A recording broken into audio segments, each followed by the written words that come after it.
Hola, bienvenidos a esta formación máster profesional en tarot.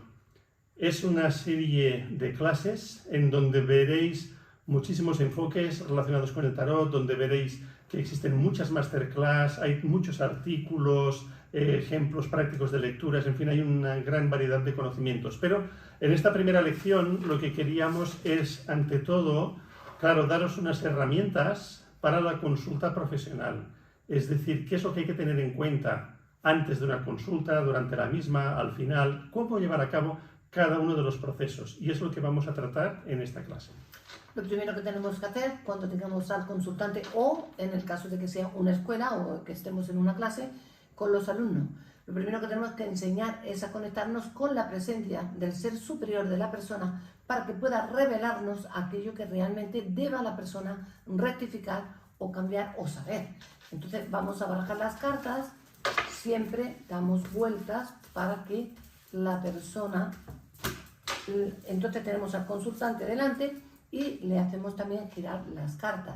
Y luego le vamos a decir qué tema quiere resolver o qué problema te trae aquí.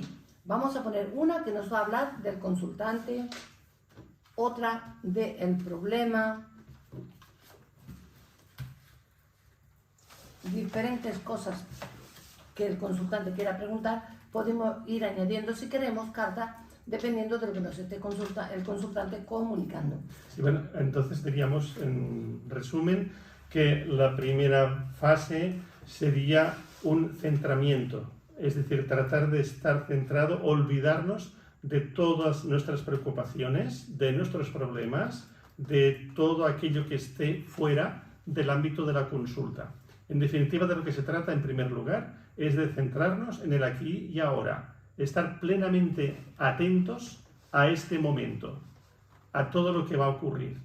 Tener también la mente abierta, porque como el tarot es mágico, nos daremos cuenta que a veces se cae una carta del mazo o ocurre alguna situación imprevista.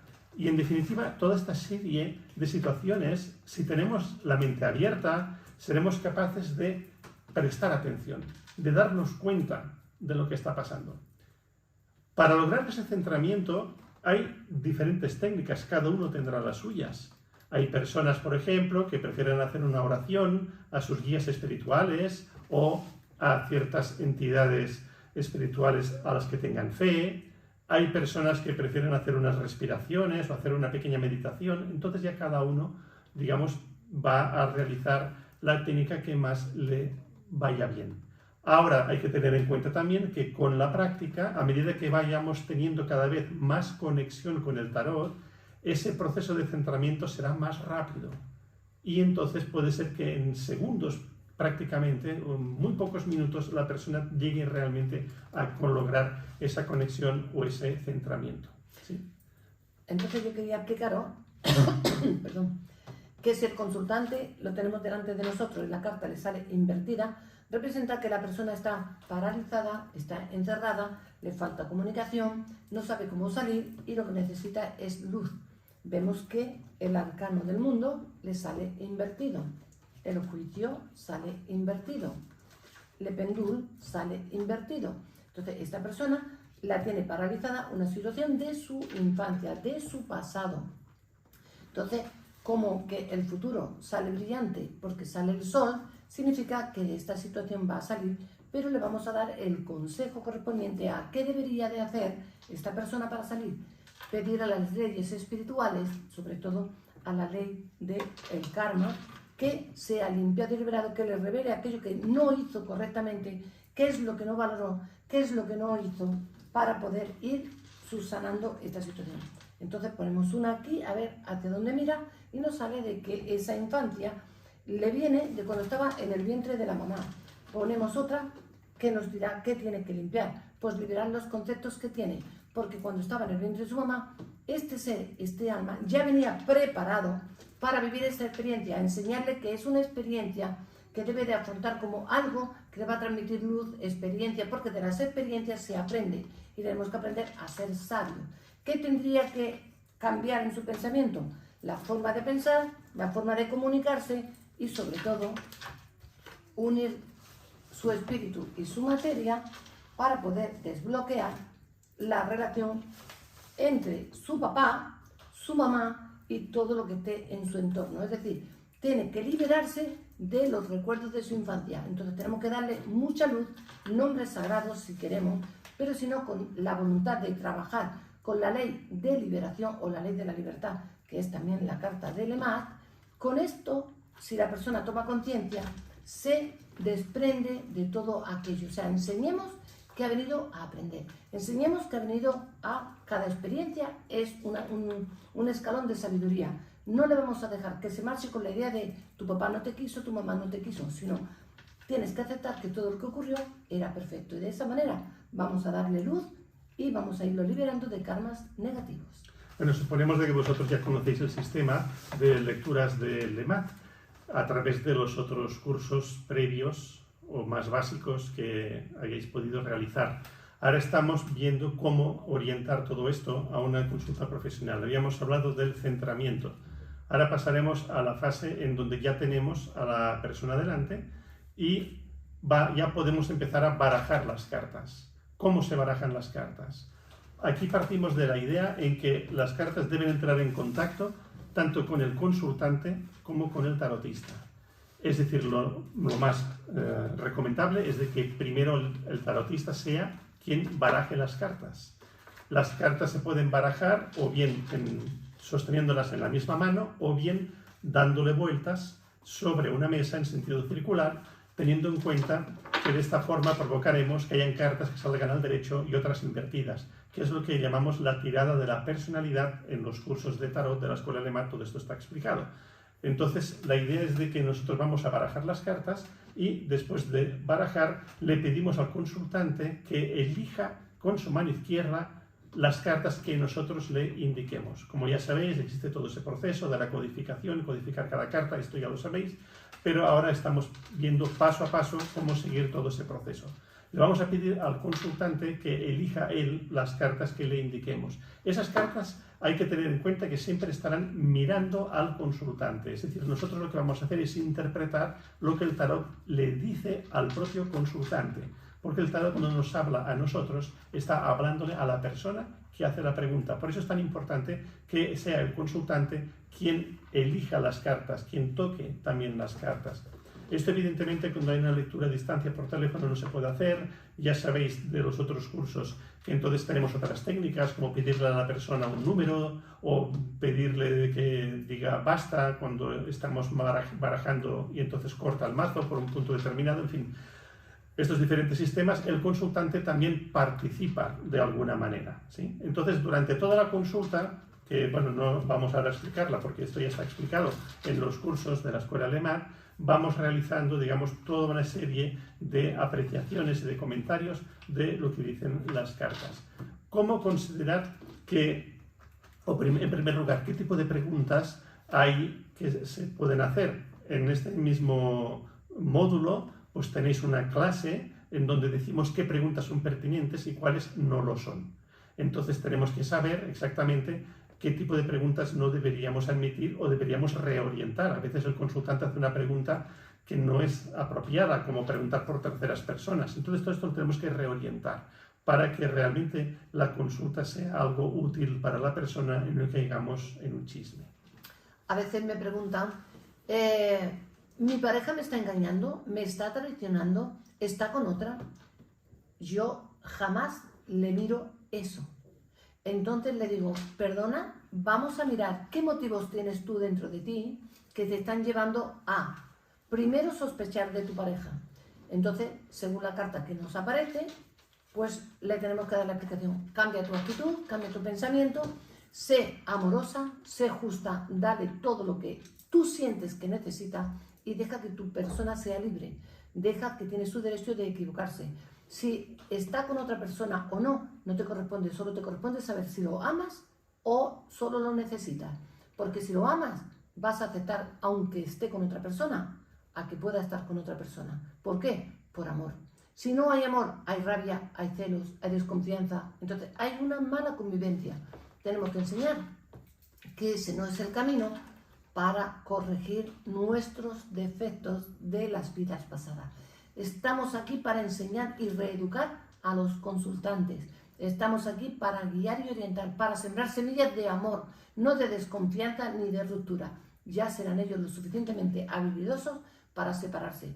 Pero su mente es la que tiene que cambiar, porque tiene que dejar de desconfiar y confiar en su pareja. Así que ese es el consejo que yo doy. Bueno, entonces cuando ya estamos terminando la consulta, siempre teniendo en cuenta de que lo ideal es partir de preguntas concretas que haga el consultante, entonces iremos pregunta a pregunta, ¿no? Una sesión pues, puede ser más corta o más larga dependiendo pues, del número de preguntas que tenga la persona.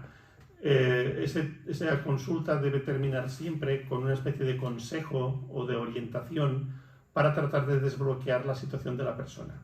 Si utilizamos el sistema de desbloqueo del EMAD, lo que sabremos es de que si giramos la carta al derecho, no se desbloquea automáticamente, sino que eso es solamente a partir de la toma de conciencia del consultante. Bien, entonces, cuando terminamos la consulta, lo que podemos hacer también es darle a la persona pues, ciertas tareas para que pueda realizar. Entonces, si disponemos, por ejemplo, de herramientas como son los nombres de Dios de la Cábala, pues lo podemos hacer. Si le decimos medita con tal carta o un consejo de cualquier clase que haya salido en la consulta, pues siempre lo podremos hacer. Recordar que en el módulo 3 de metodología y tarot o tarot evolutivo hay también una serie de afirmaciones positivas que se dan en cada uno de los arcanos. Esa también puede ser una buena fórmula para terminar una consulta, darle a la persona alguna de esas afirmaciones positivas y que las vaya practicando. Yo quería explicar además que toda cuestión debe ser constatada y sobre todo bendecida, porque a veces las personas pueden estar preguntando si su pareja les está engañando. Imaginemos que saliera que sí, no significa que le esté engañando, quizás sea el pensamiento de la consultante que lo está proyectando sobre el tarot. Eso es una cosa que tenemos que tener muy presente. Nunca digáis sí te está engañando, sino busca aquello en tu interior que provoca esa necesidad de que busque hacia otras personas. Si tú estás desconfiando, algo no estás haciendo bien tú. Entonces tenés que reconducir a la persona hacia buscar en su interior lo que le provoca, lo que le está ocurriendo. Nunca decir sí sin tener pruebas, porque el tarot puede estar revelando lo que tú estás pensando y no lo que realmente está ocurriendo. Bueno, pues una vez termina la sesión, entramos en una problemática que es muy frecuente en el mundo del tarot, que es necesario limpiar las cartas o a nosotros antes de empezar la siguiente sesión. Bueno, aquí la cuestión está en que hemos llegado finalmente a la conclusión de que especialmente las cartas, la baraja del tarot de Marsella, que es la que nosotros usamos actualmente, no necesitan ninguna limpieza. ¿Esto cómo lo percibimos? Pues a través de un fenómeno que empezamos a descubrir, que era que al terminar una consulta, la carta que quedaba arriba de todo, del mazo, resultaba que tenía exactamente relación con la siguiente persona, la siguiente consulta. ¿Cómo era posible esto? ¿Cómo es posible que el tarot se anticipara o adivinara lo que después la siguiente persona iba a plantear? Claro, este fenómeno, realmente sorprendente, no existiría si las cartas tuvieran que limpiarse porque estuvieran contaminadas de alguna manera. Realmente es quizá también nuestra propia vanidad, nuestro propio egoísmo, el que nos hace creer que nosotros ante un utensilio sagrado, ante un arma sagrada como es el tarot, podemos contaminarla.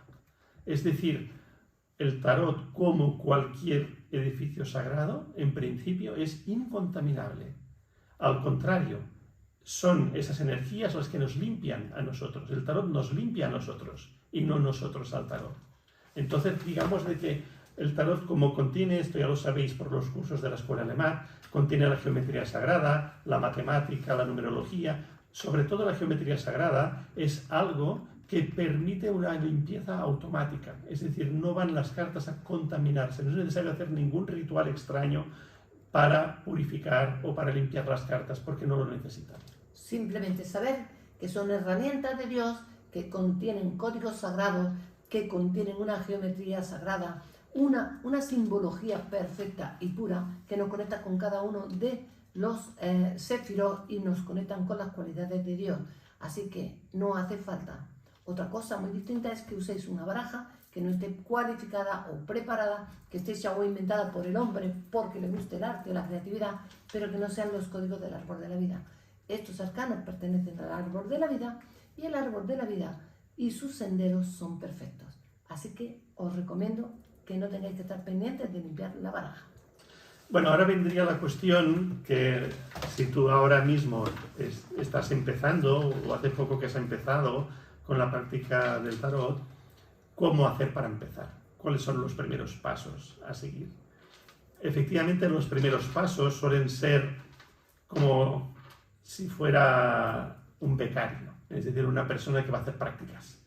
Entonces, bueno, esta fase, la fase de becario, que podríamos llamar, es donde la persona pues empieza a echar el tarot a sus familiares, a sus amistades, a su círculo más cercano, diciendo, mira, estoy estudiando tarot o estoy empezando a practicarlo y entonces me gustaría practicarlo contigo.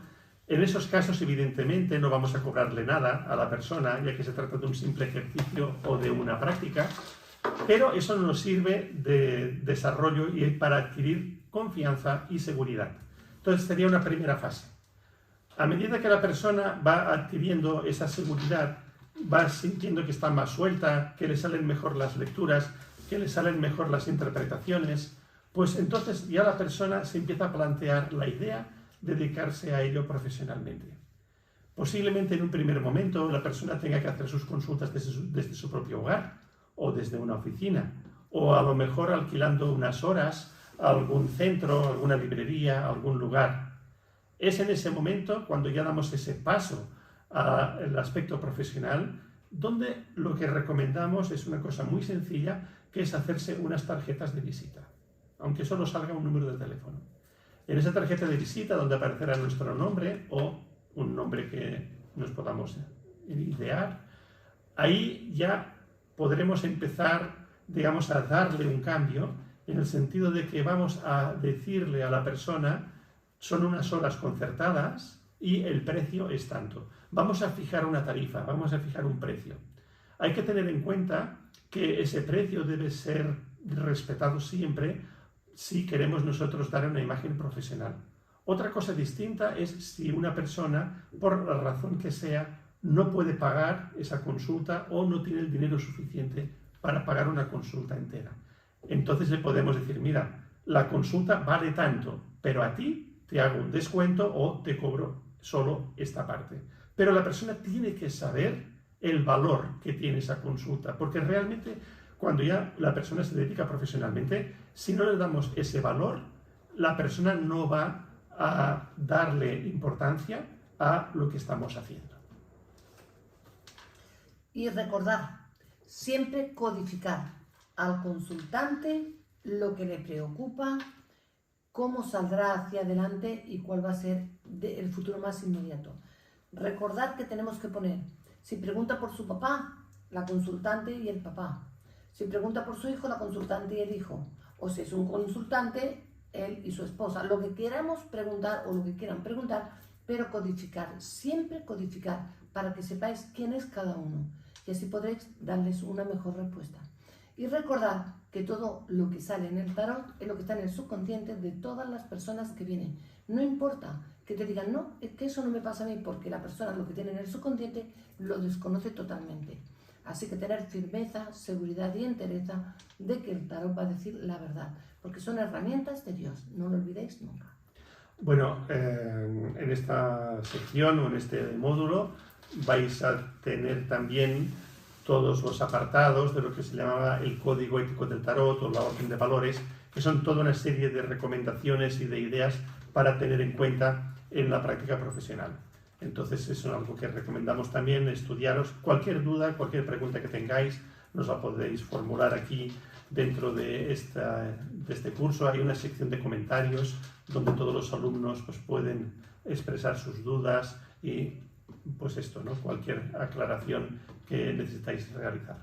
Entonces, bueno, con esta práctica ya más definida, la persona empieza, digamos, a realizar toda su actividad, pues aquí ya la persona podría, digamos, ver los frutos, ¿no? Cómo se le va desarrollando esa actividad.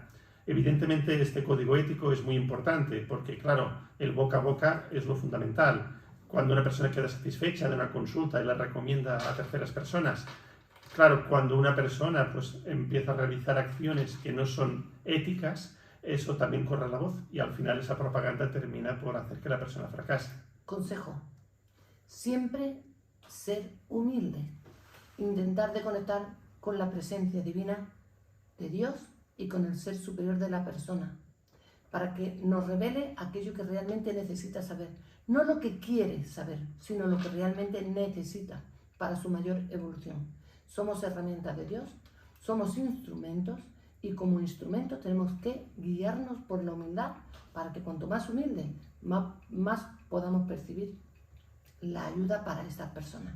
Así que nada de presumir o aparentar o decir yo soy un vidente de primera, yo sé adivinarlo todo. No, nadie adivina nada. Solo lees la lectura de lo que hay en el subconsciente de la persona.